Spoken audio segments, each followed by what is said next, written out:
Kalau kami jauh ya Batam. Iya. Kalau kami nih turun berangkat pagi ya dari sini misalnya yang ambil jam 5 sampai Batam kan itu juga. Bismillahirrahmanirrahim. Yang terhormat Dr. Kiai Haji Haris Hakam SHMA selaku dosen Institut Ilmu Al-Quran Jakarta serta dai tetap di Dhamma Indonesia TV.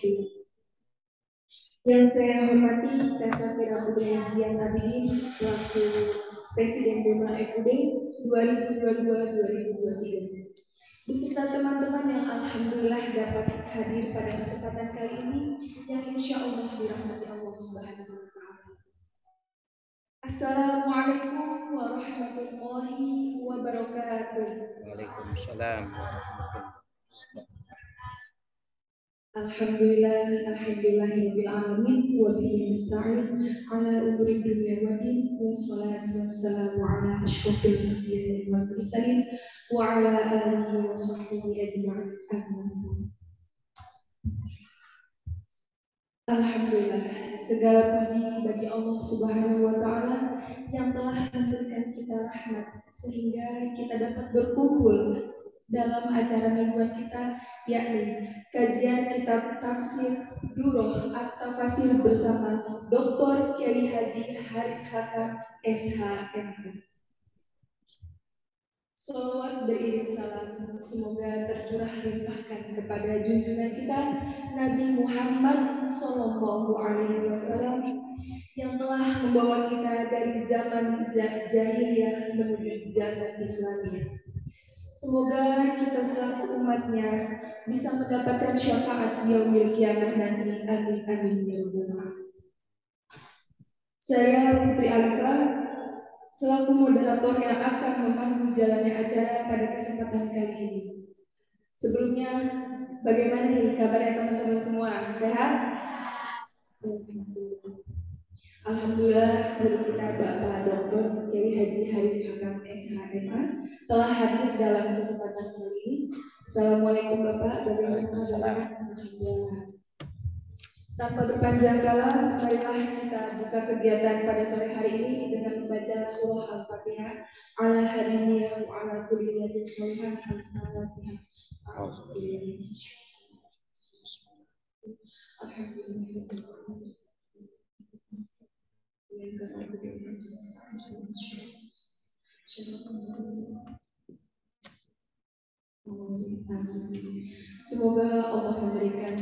Semoga Allah memberkahi pertemuan kita pada sore hari ini. Amin. Untuk memanfaatkan waktu, langsung saja kita ke acara pokok, yaitu kajian kitab Durrah At-Tafasir karya Syekh Muhammad Ali As-Sobuli bersama guru kita Bapak Dr. Kiai Haji Haris Hakam SHMA. Kepadanya saya persilahkan. Bismillahirrahmanirrahim. Assalamualaikum warahmatullahi wabarakatuh. Bismillahirrahmanirrahim. Nahmaduhu hamdan yuwafi ni'amahu wa yukafi mazidah.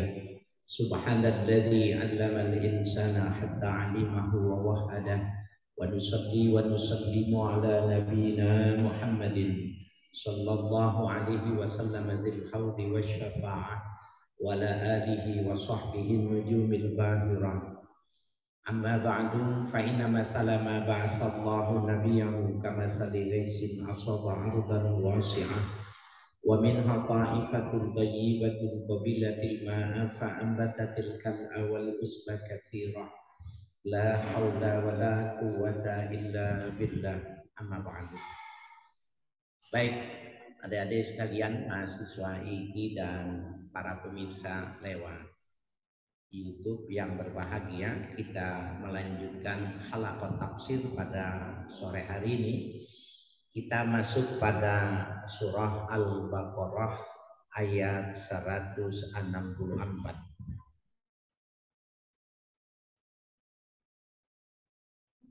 A'udzu billahi minasyaitonir rajim. Inna fi khalqis samawati wal ardi wa ikhtilafil laili wan nahari wal fulki allati tajri fil bahri bima yanfa'un nas wa ma anzalallahu minas samai min ma'in فأحيا به الأرض بعد موتها وبث فيها من كل دابة وتصريف الرياح والسحاب المسخر بين السماء والأرض لآيات لقوم يعقلون Inna fi khalqis samawati wal ardi, sesungguhnya pada penciptaan langit-langit dan bumi-bumi. Kalau di dalam ayat yang lain sab'as samawat, 7 lapis langit dan 7 lapis bumi. Nah, ini kalau di dalam ilmu pengetahuan itu kata 7 di dalam Al-Quran itu tidak menunjukkan angka setelah 6. 6, 7 gitu. Bukan artinya seperti kue pepe ada 7 lapis gitu. Ke bawah seperti itu, bukan. Jadi 7 itu adalah adadun katsiratun. Bilangan yang banyak. Artinya yang di luar galaksi bumi itu, langit itu artinya alam galaksi yang ada di atas bumi itu banyak sekali gitu. Dan ternyata memang benar ya, banyak sekali galaksi-galaksi yang ada di luar galaksi bumi. Nah, penciptaan langit dan bumi itu waqtilafil laili wan nahar ya, dan berselisihnya artinya bergantiannya datangnya malam dan siang. Wal fulkil lati tajri fil bahri, dan perahu-perahu yang berlayar di atas air laut ya. Bima yanfa'un nasa, yang dapat memberi manfaat kepada manusia. Wa ma anzalallahu minas sama'i mimma'in, dan yang Allah turunkan dari langit mimma'in ya, berupa air, fa ahya bihil ardh, kemudian Allah hidupkan dengan air itu bumi ba'da mautiha, yang sebelumnya mati. Bumi itu gersang, terbakar oleh matahari, pepohonan mati. Ketika Allah turunkan air, maka yang mati itu hidup. Nah, itu sebenarnya tamsil tuh. Berapa kali bumi itu mati, berapa kali bumi itu hidup. Pada siklus sebuah ketentuan sunnatullah itu bisa terjadi begitu. Sehingga ketika orang tidak percaya tentang yaumul ba'tsi wan nusyur, ya, hari kebangkitan, hari digiringnya manusia, itu menjadi salah benar. Bagi Allah mudah sekali. Fa ahya bihil ardha ba'da mautiha. Ya. Wa batsa fiha min kulli dabbatin wa tasrihir riyahi was sahabil musakhkhari bainas samai wal ardi la ayatil liqaumi yaqilun. Dan bermacam-macamnya dari tiap-tiap dabbah ya, binatang yang melata di muka bumi, wa tasrifir riyah ya, dan bertiupnya angin, was sahab ya, yang mendung ya, awan wasahabil musakhkhari ya, dan awan yang ditundukkan oleh Allah bainas samai wal ardi, antara langit dan bumi, la ayatil liqaumi yaqilun, menjadi tanda ya, menjadi bukti-bukti liqaumi yaqilun, bagi orang yang mau berpikir. Nah, ini proses penciptaan alam itu ya, setelah titik awal ketika Allah menciptakan alam semesta itu, maka Allah memberitahukan itu sunnatullah, berputarnya matahari bergantian dengan bulan, berputarnya siang dengan malam ya, itu semua adalah ayatullah ya, menjadi tanda-tanda adanya Allah. Kemudian mimma'in fa ahya bihil ardh, dari air itu maka Allah bisa menghidupkan apapun juga. Jadi orang kuat tidak makan, Tapi orang tidak kuat kalau tidak minum. Ya, semua sangat ditentukan oleh air. Nah, adik-adik sekalian ya, dan para pemirsa dimanapun Anda berada, air itu berarti dia merupakan sebuah potensi. Di mana ketika seseorang dan makhluk di semesta ini sangat membutuhkan air. Tidak ada makhluk yang tidak membutuhkan air. Maka dari air itu bisa melahirkan segala sesuatu di muka bumi ini. Dan begitu juga ketika Allah menjadikannya bermacam-macam. Jadi tanah itu ternyata bumi itu ketika dicurahi air itu, setiap tanah itu potensinya tidak sama. Ya, potensinya tidak sama. Dan bumi ini, tanah ini digambarkan juga seperti manusia. Tanah itu digambarkan oleh Nabi itu ada yang ketika menerima air itu dia langsung menyerap. Maka dia menjadi kantong-kantong air yang bisa menjadi persediaan untuk kehidupan manusia. Ada tanah itu yang bisa menerima, menyerap, tapi dia tidak bisa menyimpan sehingga air itu terbuang. Nah, itu begitu kata Nabi itu, orang yang berilmu juga seperti itu. Ada orang yang cuma bisa menangkap, menerima, tetapi berikutnya itu dia tidak bisa menyimpannya, sehingga dia tidak bisa menjadi seorang guru, ya, tidak bisa menjadi seorang ustadz yang mengulang dari pelajaran yang dia sudah paham. Tapi ada orang yang mampu melakukan seperti tanah yang ketika hujan itu dia menghidupkan pepohonan, tumbuh-tumbuhan, dan dia menjadi resapan air, dan dia menjadi cadangan air untuk berikutnya.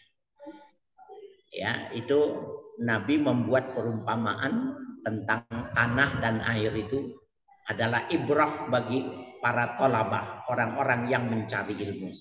Nah, artinya begini. Ketika kita sadar kita termasuk orang yang bisa seperti itu, maka kesempatannya di waktu muda menghafal, memahaminya, mempelajarinya. Karena nanti di masa tua itu simpanan itu dia akan tumbuh dan akan timbul dengan sendirinya pada saat kita membutuhkannya. Saya termasuk yang merasakan tuh begini. Kalau tahu gitu ternyata sekarang ini jadi ya dai yang dipilih ya, yang disuruh menyampaikan ayat-ayat Quran. Kenapa dulu saya tidak memperbanyak belajar sehingga kita tidak menjadi kesulitan. Nah, yang kedua yang saya pahami itu setiap kali saya membutuhkan sesuatu itu memorinya itu ingat gitu, diulang, dia bisa secara cepat dalam hitungan detik itu mencari hafalan-hafalan yang lalu. Karena dia seperti tanah yang menyuburkan dan dia menyimpan air. Otak manusia seperti itu. Ya. Nah, jadi Allah menciptakannya seperti itu sehingga nanti digambarkan langit itu laki-laki, bumi itu adalah wanita. Yang bila dia menjadi sebuah satu ekosistem yang menyatu, yang bersama, yang saling memberikan manfaat, maka subur kehidupan ini. Begitu juga ketika itu dalam konteks mikro, dalam hubungan kemanusiaan, suami istri kehidupannya seperti itu. Ya, itu menjadi ayatun ya liulil albab ya. Atau di sini dikatakan la ayatin liqaumi yaqilun, menjadi tanda kebesaran Allah bagi orang-orang yang berpikir.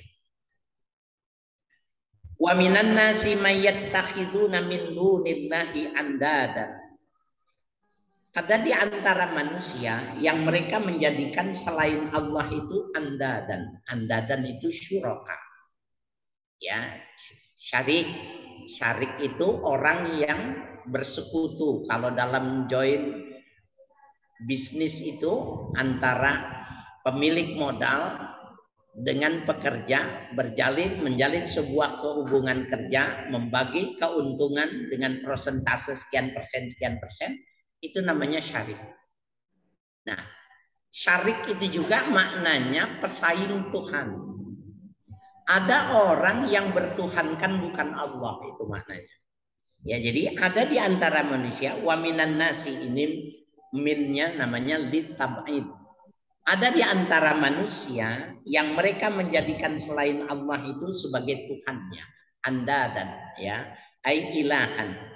Yuhibbunahum kahubbillah. Mereka mencintai andad itu tadi kahubbillah, seperti orang mencintai Allah. Nah, amdad itu di dalam suraka, ya, bisa jadi dia personifikasi. Artinya begini. Ada orang yang mencari Tuhan selain Tuhan Allah. Yang kedua, ada orang yang menjadikan sesuatu makhluk tertentu tetapi kecintaannya seperti dia kecintaan kepada Allah. Itu maknanya.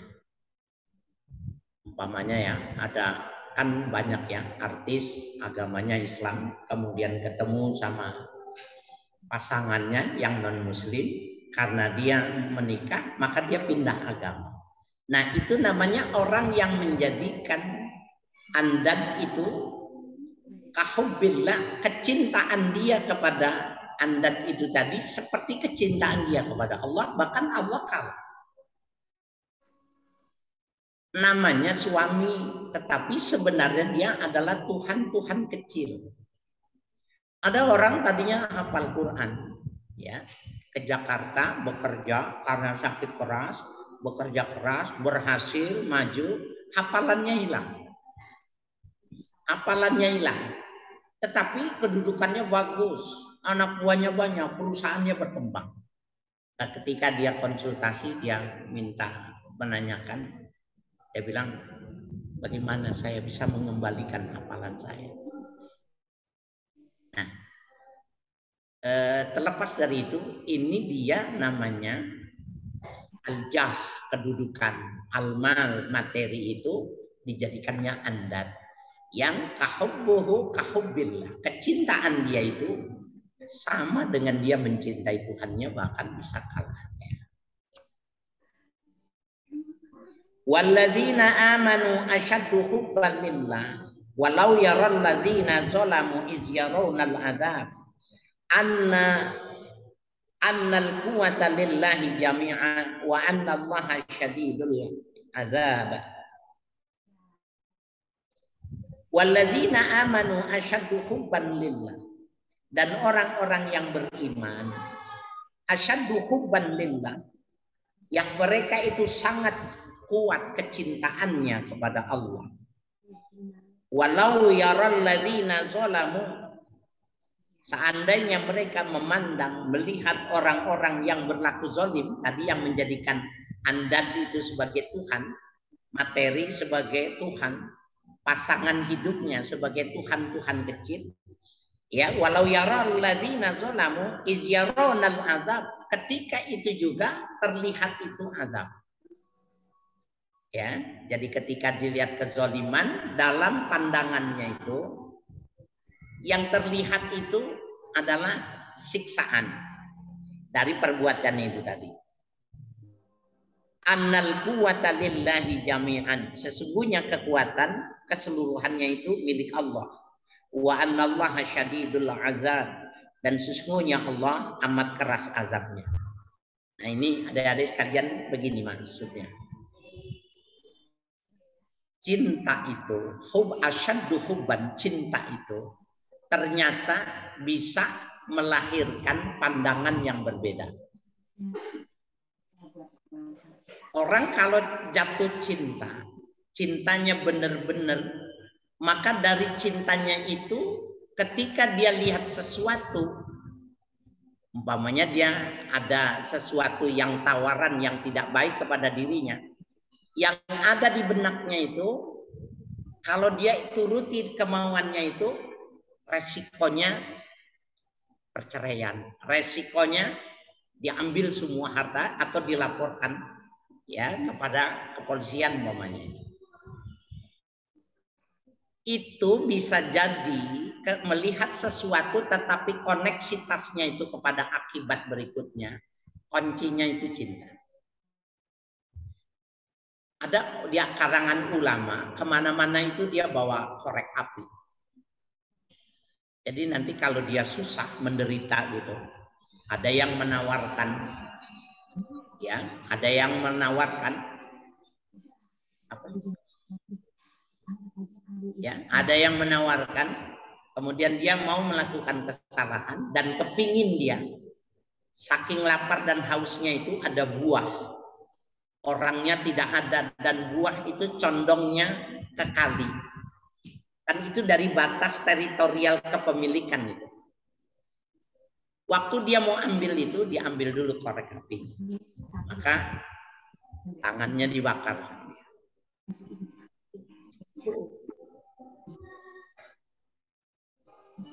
Ini panasnya segini.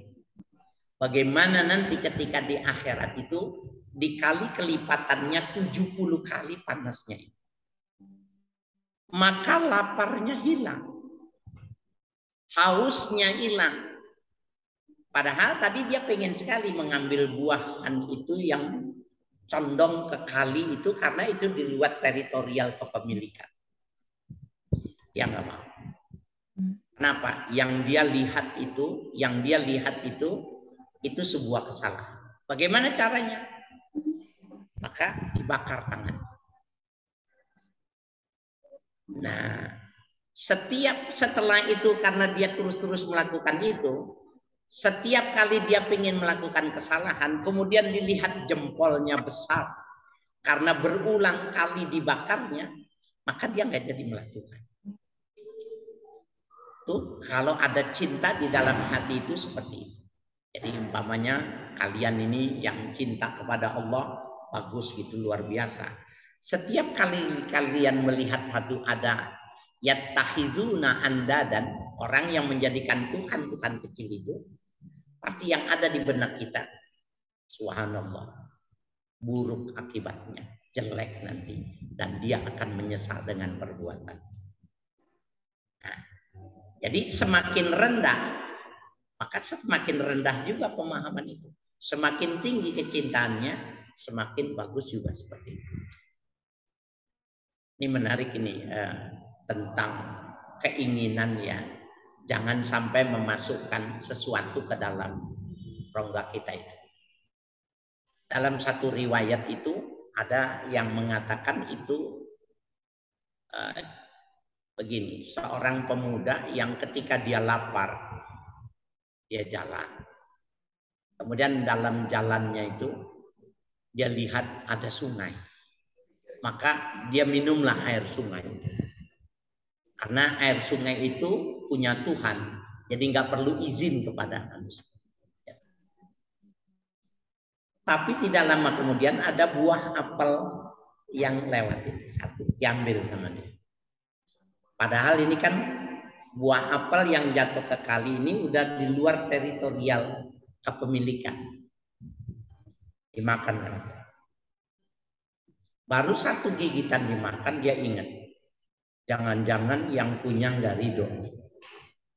Maka di jalanlah di pinggir kali diikutinya, dicari pohon, ya, pohon apel yang condongnya ke kali. Dia tanya sana kemari, oh pemiliknya jauh rumahnya. Kalau dicarilah, pemiliknya itu dicari, sudah ketemu dia. Ditanya ada apa?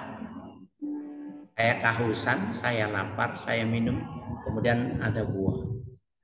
Ketika aku makan ini, diambil ditunjukkan satu gigitan ini, aku ingat. Jangan-jangan orang yang punya tidak ridho. Yang punya itu ngerti. Yang punya ini orang yang ngerti. Padahal ini kalau di luar teritorial itu nggak perlu meminta. Dia minta ridhonya. Kata yang punya, enggak, aku tidak ridho kamu makan. Kecuali itu sawah sekian ribu itu kamu pacu dulu, baru aku ridhoi. Dipacul sama dia untuk mendapatkan keriduan satu gigitan. Selesai, berapa bulan dia selesai memacul, diberikanlah cangkulnya, minta ridhonya mau pamitan. Tidak, kata yang punya, aku tidak meridhoi. Sampai panen dan kau petik semuanya panen. Jadi dia setahun lebih karena dulu ya tanaman tidak seperti sekarang. Setelah panen sudah selesai, tangannya sudah kasar, dia izin pamitan. Tidak, satu lagi baru gue ikhlaskan. Kau nikahi putriku, baru ikhlas. Laki-laki ini, pemuda ini karena dia tidak mau haram itu masuk ke dalam tubuhnya, dia mau menikahi. Yang penting dihalalkan yang dimasukkan. Ketika ini pemuda ini mau, maka diberitahukan kepada dikasih tahu. Cuma istriku itu tuli. Ya, matanya buta dan dia bisu, tidak bisa berjalan. Kata anak muda ini tidak apa-apa, asalkan aku dapat keriduan satu gigitan. Kan dalam Islam perkawinan itu nggak mesti ditampilkan, maka dinikahkanlah dia, panggil orang pesta. Sudah malam, sudah pulang semua, ayahnya bilang, itu yang kamar paling pojok itu istrimu. Dialah yang aku sudah nikahkan sah kepada. Datang dia, tok-tok. Assalamualaikum. Waalaikumsalam. Kok ada yang jawab? Padahal katanya tuli, bisu, dan hidang. Silakan masuk suamiku. Pas dibuka, cantik betul. Katanya tuli, diajak ngomong kok bisa. Maka wanita itu mengatakan, aku memang bisu. Karena aku tidak mau berbicara kecuali membaca Quran. Aku memang tuli. Karena aku tidak mau mendengar pergunjingan yang ada. Kecuali aku memperhatikan diri. Aku memang lumpuh. Karena aku tidak mau pergi. Kalau tidak jelas kebaikan. Jadi wanita yang super baik ketemu dengan laki-laki yang super baik ini. Maka lahirlah Imam Syafi'i radhiyallahu anhu.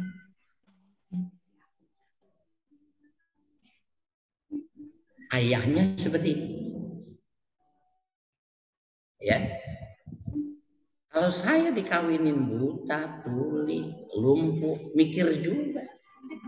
Saya bilang gini, saya bayar aja dah gitu. Tidak. Ternyata menurut ayahnya itu Muhammad bin Idris juga. Laki-laki inilah yang pantas menikahi putri saya. Nah, kalian itu semestinya seperti itu juga. Ya, jadi cari pendamping besok tuh obsesinya itu pengennya yang seperti itu. Ya. Ini ngomong tambahan tetapi sungguh punya makna ya, bagus. Istabarral ladzina tubi'u minal ladzina taba'u wa ra'ul 'adzaba wa taqatta'at bihimul asbab. Ya. Ketika membebaskan diri orang-orang yang diikuti dari kalangan orang-orang yang mengikutinya, wa ra'ul 'adzaba wa taqatta'at bihimul asbab. Pandangan tentang azab dan terputusnya kepada mereka itu sebab-sebab yang menyebabkan mereka itu ya masuk ke dalam azab. Wa qala alladziina taba'u law anna lana karratan fanatabarra'a minhum kama tabarra'u minna kadzalika yurihimullahu a'malahum hasaratin 'alaihim wa ma hum bikharijina minan nar. Nah, ini sebelum terus ini baiknya kita keluar dulu ya. Oke, lihat di sarahnya di atas. Wahtilafil laili wan nahar. Itu maknanya ta'aqubuhuma binizamin muhkamin. Saling bergantian binizamin dengan nizam, dengan sistem muhkam, dengan sistem yang terukur. Jadi Allah itu punya ekosistemnya yang disebut dengan sunnatullah. Jadi kalau kamu lihat itu pagi-pagi matahari terbit, ya, matahari terbit. Kemudian ketika zawal, di mana kamu berdiri tidak ada bayangan, kemudian ketika yaitu masuk terbenam, itu secara ajak, secara terus-menerus jamnya, jangankan menit, detik pun tidak berani disalahinya, menyalahi dari ketetapan. Dia secara ajak, continue seperti itu. Nah, sistem yang mengaturnya itu adalah sunnatullah, ya. Sehingga segala sesuatu itu ma'afum. Cuma sistem itu tadi, sunnatullah itu tadi, ya, kausalitas kalau di dalam bahasa ya ilmiah itu kausalitas, sebab akibat itu bisa memberikan petunjuk kepada kita itu sebenarnya secara ilmiah itu apa saja bisa membantu seseorang itu untuk bisa mencari siapa Tuhannya. Seperti matahari tadi ya, dia jam sekian, menit sekian, detik sekian ya, dia nggak pernah berubah, dia berputarnya seperti itu. Kalau dia bergeser terlambat 1 detik aja, maka bisa jadi akan terjadi benturan. Dan ketika benturan itu memberikan efek kepada galaksi yang lain, bisa menyebabkan, mengakibatkan hari kiamat. Sehingga ada ulama mengatakan itu kenapa matahari ketika sore hari itu menguning. Ada di antara ulama-ulama yang mengkisahkan itu begini. Ya Syekh, limadza isfarati syamsu hinal ghurub? Tuanku, wahai guru, kenapa matahari kalau di sore hari sebelum terbenam itu menguning? Kalau menurut ilmu pengetahuan, pagi itu potensi. Jadi dia banyak energi. Vitamin B, vitamin D, semacam itu, segala macam. Bahkan dia menjadi suplemen bagi bumi, apa itu, makhluk yang ada di bumi ini, tumbuh-tumbuhan dan lain sebagainya. Kemudian lama-lama bukan putih, tapi yang tadinya jernih jadi putih, terus menguning. Nah, sore ini kamu lihat semakin kuning, semakin kuning. Limadza isfaratis syamsu hinal ghurub? Kenapa matahari menguning ketika sore? Maka gurunya mengatakan, ya annahu yakhafu maqama ma ba'dahu. Matahari itu takut sehingga dia menguning, dikhawatirkan dia tidak boleh berputar lagi dan besok disuruh terbitnya dari situ. Jadi kiamat itu ketika matahari terbenam, besok terbitnya dari barat. Jadi setiap kali mau terbenam, kuning. Kemudian ada yang menarik nih dalam sisi tasawuf begini dikatakan, dari sisi tasawuf. Wa kadzalikal mu'min hina ya yakhruju minad dunya. Ya. Ketika begitu juga orang-orang mukmin itu, ketika dia di dalam di dunia ini dan dia ketika mau meninggal itu seperti itu juga. Ya, ketika khuruj minad dunya, keluar dari dunia. Orang yang mau meninggal itu kuning bukan? Li'annahu yakhafu maqama ba'dahu, karena orang yang mau meninggal itu takut sama kehidupan setelah kematian. Nah, yang saya maksud ini sebenarnya perkataan ini lebih bernuansa mutasawwif ya. Nuansanya nuansa tasawuf. Jadi setiap hari kita diingatkan bahwa pagi itu akan berujung petang. Muda itu akan berujung tua. Dan pada saat manapun orang mau dan tidak mau, dia akan terbenam. Tetapi yang dimaksudkan di sini konteks di luar penamaan secara mutasawwif bahwa alam yang mengatur kehidupan ini sudah ada sistem, ada ekosistem yang mengaturnya yang namanya sunnatullah. Dan Allah mengatakan walan tajida li sunnatillahi tabdila. Kau tidak akan lihat bahwa sunnatullah itu akan bergeser, akan berubah, nggak bisa. Kecuali dengan mukjizat seperti Nabi Ibrahim, kedinginan di dalam api. Nah, itu adalah mukjizat, ya. Tetapi di luar itu atau di luar karomah, mukjizat karomah, maka sesungguhnya berlaku.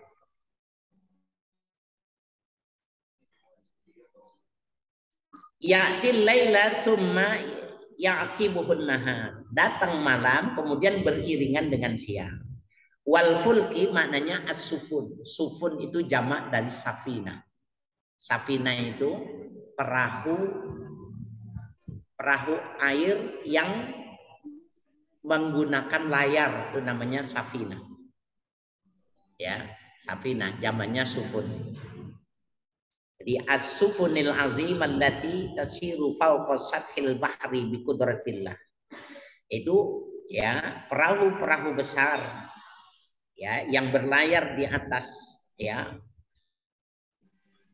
dahsyatnya itu bahar ya, lautan bi qudratillah dengan kekuasaannya Allah.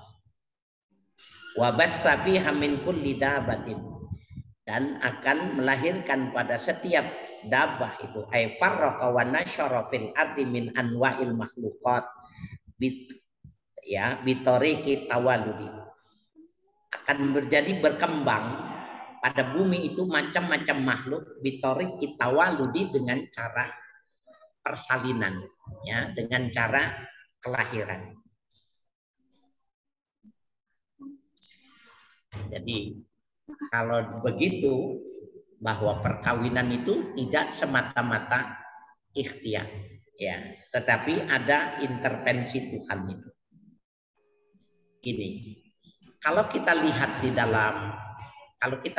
dalam Al-Qur'an itu Allah menyebutkan tentang eksistensinya itu kadang-kadang menggunakan kata mufrad, tapi kadang-kadang Allah kadang-kadang menyebutnya dalam bentuk jamak.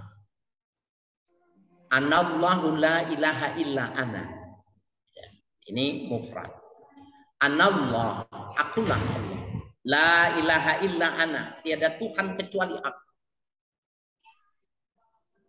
Tapi ketika dia berbicara tentang tawalud, proses perkawinan yang melahirkan regenerasi itu, laqad khalaqnal insana.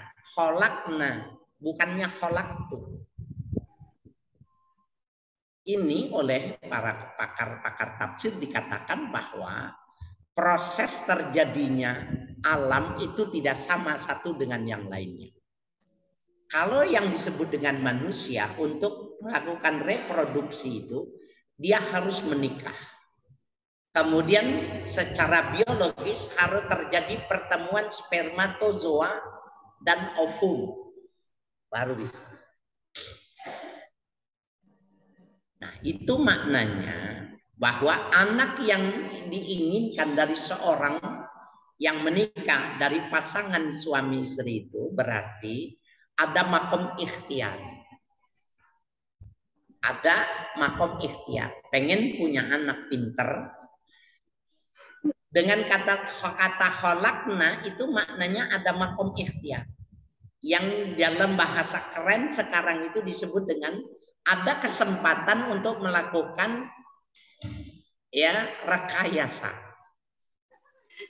Nah, itu menarik tuh. Rekayasa genetika itu bisa dilakukan oleh manusia karena Allah menyatakannya dulu. Bahkan Nabi sudah memberitahukannya tentang ya rekayasa ini. Pertama Allah mengatakan penciptaan manusia itu bukan khalaqtu tapi khalaqna. Kecuali yang berbeda ya, yang kharikul adah seperti kebetulan nih minggu ini di materi saya itu ada pelajaran dakwah tentang Nabi Isa. Nabi Isa itu lahir itu tanpa suami. Kalau ada yang bilang tetangga saya banyak tuh yang lahiran gak punya suami gitu, nah, itu mah lain gitu. Itu mah curi-curi gitu. Dia tanpa disentuh laki-laki. Saya mengatakan di kelas itu bahwa itulah cikal bakal bahwa perspektif kehidupan manusia itu dimulai dengan Allah menyatakan kelahiran tanpa melalui ekosistem yang berlaku. Lahir dengan ya min ruhillah, dengan ketetapan ruh dari Allah hidupnya. Sebenarnya kita itu juga sudah bisa melakukan. Kalian makan telur dadar, telur dicabein. Telur yang kalian makan itu diproduksi oleh orang peternak. Itu ayamnya tuh 3.000, 4.000. Tapi perempuan semua. Nggak ada satu pun yang jago. Tapi bertelur. Kan nggak dikawinin. Nah ini ya, orang nggak mau berpikir bahwa sebenarnya pintu-pintu rekayasa itu sudah diinformasikan. Khalaqna bukannya khalaqtu. Jadi manusia bisa mengupayakan bagaimana supaya anaknya itu bagus. Ya, anaknya cantik. Cuma kalau dalam Islam itu jangan membaca surah Yusuf sama surah Maryam.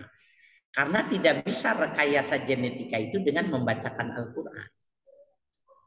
Ya, nggak bisa. Tabarruk gitu. Dan itu lebih cenderung kepada Israiliyat. Bani Israel itu keduanya itu tadi. Bahkan saya sering menantang, saya kasih mobil, siapa yang bisa mengasih dalil bahwa Siti Maryam cantik? Gak ada. Berarti Israiliyat. Dan di dalam Al-Quran itu ada surah Muhammad tidak? Kenapa tidak tabarruknya dengan surah Muhammad? Jadi ketika hamil istrinya dicarikan sama suaminya, ini surah bukan Muhammad, Yusuf. Seandainya Nabi Muhammad ada di situ, maka Nabi Muhammad kecewa betul sama kita. Nah, rekayasa itu bukan begitu. Tetapi ketika seorang yang namanya Husain ya ingin bertanya, ya Rasulullah, ya waktu itu dia tidak manggil Rasul, ya Muhammad, mabalul waladi yanza'u ila abi am ila ummi. Faktor apa anak yang dilahirkan itu mirip sama ibunya dan kadang dia lahir mirip sama bapaknya? Ini nih rekayasa genetika. Rasul mengatakan iza sabaqat ma'ur rajulil mar'ata fayanza'ul waladu ila. Kalau seorang suami lebih dominan, maka anak yang dilahirkan itu mirip sama bapak. Begitu sebalikannya, ketika ibunya dominan, maka anaknya mirip sama ibu. Kalau begitu, ketika bapaknya pintar, maka bisa diatur dong. Nah itu rekayasa genetika yang alamiah tanpa memerlukan teknologi. Teknologi sekarang itu menjawabnya tuh begini. Sperma profesor, orang-orang pinter itu dijual. Kemudian orang feminin yang mau lahir tapi tidak mau menikah karena laki-laki dianggap mengeksploitasi keindahan, kecantikan dan moleknya tubuh wanita itu, maka dia beli. Sehingga dia bisa hamil tanpa harus menikah. Itu rekayasa juga, tetapi yang semacam itu haram. Tapi mereka biasa melakukan itu. Bahkan dalam proses inseminasi, ovum dia punya, sperma yang dia beli, maka kaum imigran yang tertangkap oleh imigran itu ditahankan berapa tahun? 2 tahun. Disewa rahimnya 9 bulan untuk melahirkan.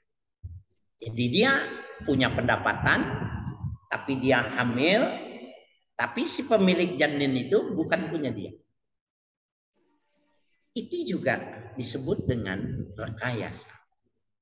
Nah, kenapa begitu? Karena Allah mengatakannya khalaqna, bukan khalaq. Berarti pada dunia ilmu pengetahuan, pada pintu-pintu yang Allah menyatakan dengan dalam bentuk jamak, di situ ada kesempatan ikhtiar. Ya, ini menarik untuk kalian sebagai pemula, pelajar yang masih pengen ke depan, ya, mendapatkan pencerahan keilmuan. Makanya kalau bagus, ada yang selesai S2, hafal Quran, ngerti tafsir, masuk ke dokteran, masuk ke teknik nuklir dan lain sebagainya, itu lebih bagus. Jadi multidisiplin, ya, itu lebih bagus. Nah, Bapak-bapak, adik-adik sekalian yang berbahagia, waktunya cepat banget nih ya. Watasrifir riyah, kita masih di luar ya, masih yang di tafsirnya ini. Watasrifir riyah ay taklibiha min mahabiha harratan wa baridatan. Berubahnya cuaca itu panas dan dingin.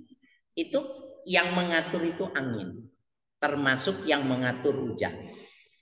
Cuma memang soal hujan ini biasanya orang ngawinin itu panggil pawang hujan.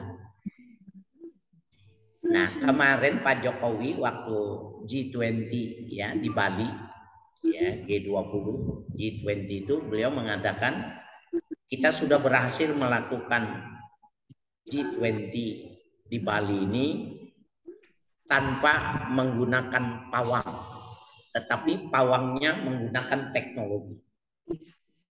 Ini nih ayatnya. Allah mengatakan itu, angin itulah yang mengatur di mana panas, di mana dingin. Itu maknanya di mana tidak hujan, di mana hujan. Yang mendorong itu angin. Maka rekayasa yang dilakukan oleh ya Badan Meteorologi dan Geofisika itu, ini Bali ya, anggap saja ini Bali gitu. Maka setiap awan-awan yang mendekati itu, seperti di Lombok, berarti ya, pokoknya Indonesia Timur itu, NTT dan sebagainya, dijatuhkanlah garam di situ. Dijatuhkan garam di tempat-tempat yang sudah hitam, yang punya kandungan air tinggi. Didorong sama angin, watasrifir riyah, ketika anginnya itu sudah maju, sudah mau mendekati Bali, di sini dituang. Maka hujannya turunnya di sini. Ya, sehingga Bali dalam beberapa hari itu walaupun musim hujan dia tidak hujan. Nah, ini sebenarnya kan sebuah informasi ilmiah yang dipahami benar oleh para ilmuwan, itu yang benar, bukan manggil pawang. Pawang dimasukin cabai, bawang, apalagi itu, bawang, terus celana dalam yang belum dicuci. Kata malaikat, gua nggak takut sama celana kotor gitu. Oh, jadi sepertinya ditakut-takutin gitu loh, dibawangin, dicabai bawangin, mau digoreng gitu memang. Nah, saya ingin mengatakan ini, jadi nanti kalau yang berani untuk maju dalam skripsi tafsir ilmi namanya, melihat itu bagaimana turunnya hujan dalam perspektif Al-Quran. Sama tidak Al-Quran melihat pencurahan hujan dengan orang-orang yang di badan meteorologi dan ilmu fisika itu sama apa tidak? Kan kalau menurut waktu kita belajar dulu ya, belajar air laut itu dengan panas yang tinggi maka tekanannya akan meningkat, naik dia. Menguap dan menguap itu dikandung ya sehingga bertumpuk ditiup angin maka dia akan menyimpan. Dan pada batas tertentu dia akan turun di mana angin itu meniupnya. Ternyata ilmu pengetahuan menyatakan semacam itu. Ya, Allah juga mengatakan wa tasrifir riyah. Bergesernya, mendorongnya angin itu juga bagian dari sebuah ayatun min ayatillah, menjadi tanda di antara tanda-tanda ya yang Allah berikan itu tadi. La ayatil liqaumi yaqilun. Wa asifatun wa layyinatun ya. La ayatil liqaumi yaqilun menjadi tanda-tanda bagi orang yang berakal. Alamatun wadihatun, tanda yang jelas. Sati'atun ala qudratillahi wa wahdaniyati, yang menunjukkan batas kekuasaan Allah dan keesaannya Allah. Liqaumi yastamiluna uqulahum, bagi orang-orang yang mau mempergunakan akal mereka itu. Wala yuhmiluna tafkir, dan mereka tidak menghampakan, tidak menggunakan akal, tidak meremehkan akal. Jadi maknanya orang yang mau menggunakan akal itu akan mampu dan akan sampai ya kepada sebuah apa yang dikatakan oleh Allah di dalam ayat itu, la tanfuzu illa bisultan. Tidak bisa alam semesta ini diketahuinya itu illa bisultan, kecuali dengan sultan. Sultan itu dengan ilmu pengetahuan. Kata yakilun, apakah tidak berakal? Allah tidak mengatakan bi ilmi itu. Kalimat itu nggak ketemu gitu loh. Kan dalam bahasa Arab itu ada ilmunya, itu ilmu bahar namanya. Ilmu arud dan ilmu qafi itu. Al-Quran itu kalau depannya un semua gitu. Kalau mu'minun ya ada kesamaan rumpun itu. Nah kalau ujungnya itu menggunakan ilmi nggak ketemu, tapi afala yakilun ketemu, disebutnya akal, jadi min itlaqil akli wa iradatil ilmi. Disebutnya akal tapi yang dimaksud ilmu pengetahuan. Itu namanya sultan. Jadi sultan itu tidak melulu maknanya itu raja, kaisar, presiden, bukan. Jadi seakan Allah yang mau bilang ini, siapa yang mau jadi penguasa? Siapa yang mau jadi penguasa di bumi ini? Kuasai ilmu. Siapa yang mau memimpin? Kuasai ilmu. Siapa yang mau paling bahagia? Kuasai ilmu. Siapa yang paling pengen kaya? Kuasai ilmu. Itu maknanya la tanfuzu illa bisultan ya. Nah, ini adik-adik sekalian dan para pemirsa lewat YouTube yang berbahagia, kajian kita ini luar biasa. Cuma saya ini nih kemarin pagi apa tadi pagi ya, saya di kelas keluar ini sama nih, perutnya lagi cakep. Jadi kita kasih tanda ya, tidak tuntas hari ini. Jadi yang akan datang itu istabarra alladzina tubi'u, sampai situ. Kita akan teruskan yang akan datang. Ini mohon izin ini.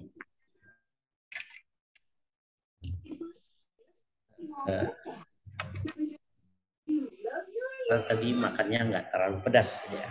Bismillahirrahmanirrahim. Allahumma shalli ala nabiyina Muhammadin wa alihi washabihi ajma'in.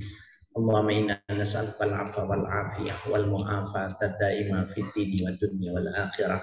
Allahumma inna nas'aluka ilman nafi'an wa rizqan thayyiban wa amalan shalihan maqbulan. Allahumma inna na'udzubika min ilmin la yanfa' wa qalbin la yakhsha wa min nafsin la tashfa wa min du'ain la yusma wa na'udzubika min haula'il arba'. Sallallahu ala nabiyina Muhammadin wa alihi washabbihi walhamdulillahi rabbil alamin. Amin. Assalamualaikum warahmatullahi wabarakatuh. Ini minumnya cuma satu nih.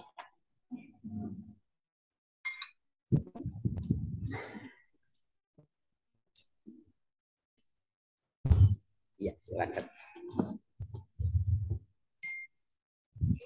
Alhamdulillah telah kita dengarkan bersama-sama penjelasan mengenai tafsir surat Al-Baqarah yang menjelaskan tentang bahwasanya penciptaan langit dan bumi merupakan tanda-tanda bahwa ada Allah Subhanahu wa taala. Terima kasih kami ucapkan kepada guru kita Dr. Kiai Haji Haris Hakam SHM yang telah memberikan kita ilmu yang Masya Allah luar biasa. Semoga apa yang beliau sampaikan bisa bermanfaat bagi kita semua. Mungkin dulu dari saya, kurang lebihnya mohon dimaafkan. Wabillahi taufiq wal hidayah. Wassalamualaikum warahmatullahi wabarakatuh.